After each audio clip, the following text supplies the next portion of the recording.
Hi there. So we're back to another week. I hope you had a good weekend. Blah, blah, blah. We're keeping on with our consumer studies, okay, and shopping.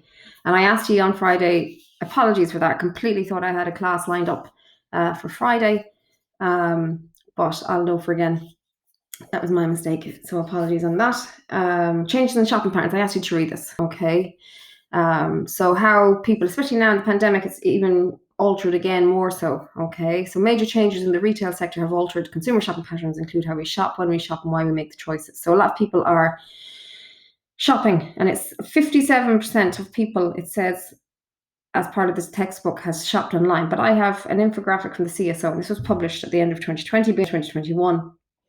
So 29% of people use the internet all the time. So 63% of internet users have bought clothes, shoes, or accessories. Okay, and these are published roughly every 3 months.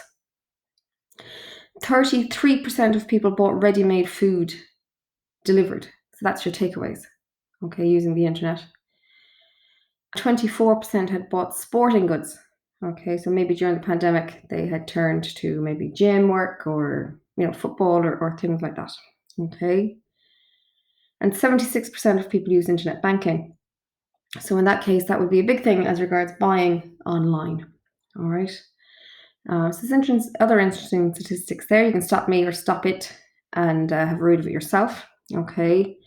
Just coming to this, during the pandemic as well, shopping during the pandemic, flour sales are 200% above normal levels, Lidl said, which is true. It's very hard, even in Aldi these days, to see a full shelf of flour, says the one who's been baking this afternoon. And last year they surged by 300%. So flour is still a popular one. Okay, I think people have more time to bake, which is good. Oh, sorry, gone too fast. Sales of large chocolate bars are up. I can see why. 60% SuperValu said. So people aren't just going for the normal size now, they're supersizing. Okay. And ice cream sales were up about 40% recently as well. This is published on the 28th of January. Okay, so it's relatively, it's only a month ago. So it's interesting. Boots have reported a fall off in sales of shampoo. Okay, again, hats are my friend. Shampoo, yes, I suppose people aren't facing the public as much. And men's razors, they're at home, they don't have to shave, as well as hairspray and lipstick. And with mask wearing, I think lipstick would be a big, for me anyway, as well, just from a personal point of view. You wouldn't be putting on, I suppose, doing your hair either with hairspray or whatever, because you're not going anywhere. Is there one more, I think? Yeah. Matters Pharmacy is reporting a 30% increase in sales of antidepressants, anti-anxiety medicines, and sleeping tablets as well. And that's, again, part and parcel of this lockdown and pandemic. Okay. And going forward, there may be a lot of knock-on effects with mental health. It seems very important that we mind ourselves all the time and talk to somebody, etc. So that's kind of a downside to changing in shopping patterns as well. And we don't think perhaps of medicines as shopping, but it is part of it. Okay. Okay. So that's the CSO.ie. They're fantastic. They have fantastic. What's the word I look for? Resources. So online shopping, people are online shopping. We have a very high expectation on what we need and what we want from products. We have now lots of time. It says due to busier lifestyles, time available for shopping can be limited, but now it's to fill the day. Perhaps you might go browsing online or, filling a virtual shopping bag. Doesn't mean you have to buy or anything. Environmental awareness. Some people are very, their values. We talked about values in the last section. Personal values might be to do with, environmental awareness, that you're buying foods with less packaging, that they're eco-friendly, organic, etc. And then tradition. Some people, like my parents, have shopped in Dunnes, I think, since 1985, and they've flitted to other shops at times, but they always end up back in Dunnes, and that's a tradition. Okay. You might go to the local vegetable shop for your veg or a local butcher because it might be you like their food, it's a sense of loyalty, etc. as well. Okay. So that's how things have changed over the last while. So today we're looking at consumer research, all right, and how they do it. So that you can actually do college courses on this kind of thing, market research, consumer research. etc. Come on. No. Consumer research involves collection, processing, and analysis of information. So to collect it, then you work through it, and then you make a judgment. You analyze the information from consumers about their needs and their wants. This provides companies, manufacturers, and retailers with a greater understanding of what consumers will buy. And that comes back to those techniques of persuasion to make people buy more stuff, which we were looking at last week. Okay, they can use this consumer research and manipulate things in the shop then and in their products to make us buy more, whether we think we're being drawn in like that or not. Marketing techniques then and advertising rely heavily on consumer research. Okay, so there's two types. There's field research and there is desk research. Again, I don't know if it's going to let me write.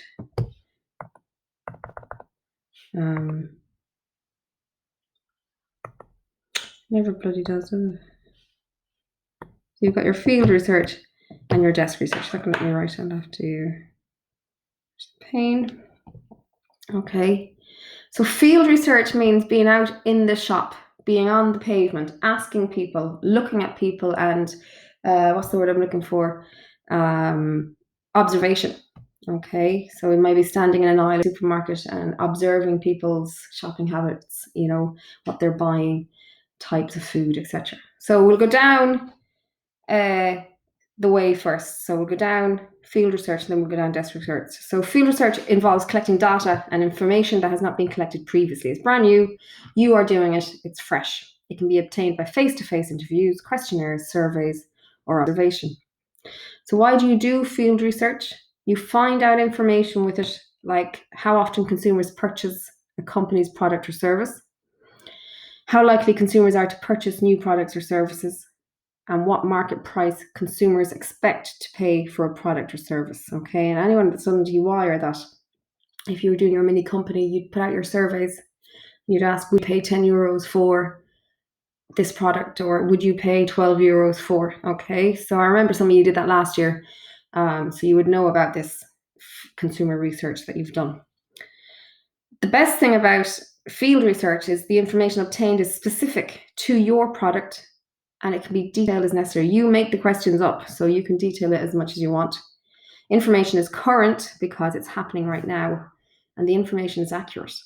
Okay, but it can take a lot of time. Information can be time consuming to collect, and it can be expensive to carry out because numerous people are needed. Now, last year you surveyed staff or parents or students. It wasn't too bad, but sometimes in the grand scheme of things, if you're introducing a new product to Ireland, for instance, you might need to hire people to carry out the surveys or ring up people, and then afterwards to analyze or calculate your findings as well. Okay, but that is the superior one. And of course, at the moment, unless you are ringing people up and nobody really does phone calls anymore, or you're doing an online survey, it's very hard to collect field research. So then you fall to desk research. And as the name suggests, this is done at a computer screen or at a desk. And it's basically looking at collecting or looking at data that's already been collected. Okay. So this involves collecting and analyzing data and information that already exists. And it can be obtained from a variety of informative sources, including the internet, newspapers, and company reports. And they're all there, ready to go. Why do we do desk research? Because it finds out information such as your competitors and what market trends are, okay? So for instance, if you were thinking about opening a flour mill right now, it might be a good time to do it and capture that market. That would be a market trend that flour is 300% last year, 200% increase in sales this year. So what's so good about desk research? The information, it can be collected quickly. Literally Google, blah, blah, blah, and it's done. And it's inexpensive. All you need is an internet connection and some device to get it on. And then disadvantages, information available can be quite general. It may not be relevant to Ireland. Perhaps it might be done in England or Europe somewhere, or America.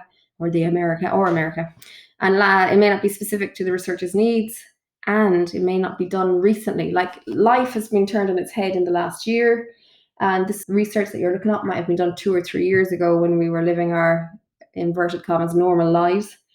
So, that wouldn't be relevant to us and how our shopping habits have changed for the better or for the worst. So I'm just going to show you, I don't know what that is. I'm just going to show you now an example of a survey for supermarket selection. Okay.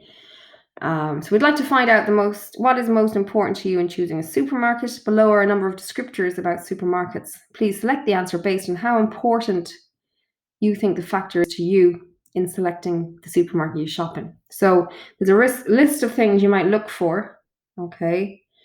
So fast checkout, a gourmet or upper end food selection, low priced advertised specials, and all of these closer to where you live, etc. And there's three. It's like I suppose a grading system. So if it's extremely important to you, if it's somewhat important, it wouldn't put you up or down, so it's neutral. Somewhat unimportant, or not at all important. Okay, so I joined up this survey thing a couple of years ago, and for every survey I complete, it tells you it's going to take you 12 minutes, it's going to take you 15 minutes, whatever. You get club card points or whatever, okay, or a chance to win in a draw, but you, funnily enough, never win in, etc. Okay, so there's loads of different things. And that's an example of field research because the person is getting information immediately and it hasn't been done before. Okay, it's new, it's fresh, and it's relevant and up to date. Okay, so that's one way at the moment of getting field research. Okay, and I'm sure you've seen maybe those kind of surveys before. So I'm just going to check my time. Okay, I'm doing all right. So finally for today, we'll have a quick look at the benefits to the retailer or the shop and the benefits for the consumer. Okay, so the retailer is the shop. Okay, so it provides information. You can read this yourselves in detail. Okay, I'm just conscious I've only a couple of minutes left. So it provides information about consumers, like expectations. So that survey we're after looking at will kind of give, if the shop was to see that, they give them an idea of what they're looking for. It reduces the financial risk of launching a new product. So if they have no interest in pineapple flavored Coke, from just throwing that off the top of my head, then you'll kind of know that from doing surveys. Overproduction is avoided as retailers can determine the market size for their products. Helps determine the recommended retail price. So would you be willing to buy this product for €10? And then consumer profiles are established for products or services and age in terms of age, gender, and lifestyle. So retailers know then who their target market, the people who will be buying their product, is. Okay, that's what the target market is. For the consumer, then, needs and wants are identified so that retailers can make specific products or services to meet consumer requirements, like milk fortified with omega-3. And if consumer research reveals competitors' brand is more popular, may influence retailers to produce a better product or drop their prices, which is always good for us. This is beneficial for consumers because quality is improved, but they're getting better value for money. Okay, so I'm going to leave it at that for today. I'm going to please read over and make sure you understand everything. And tomorrow then I'll move on again. I'll do another record, and then the other 3 classes we'll do our lives. Okay. And I'll talk to you then. Bye-bye.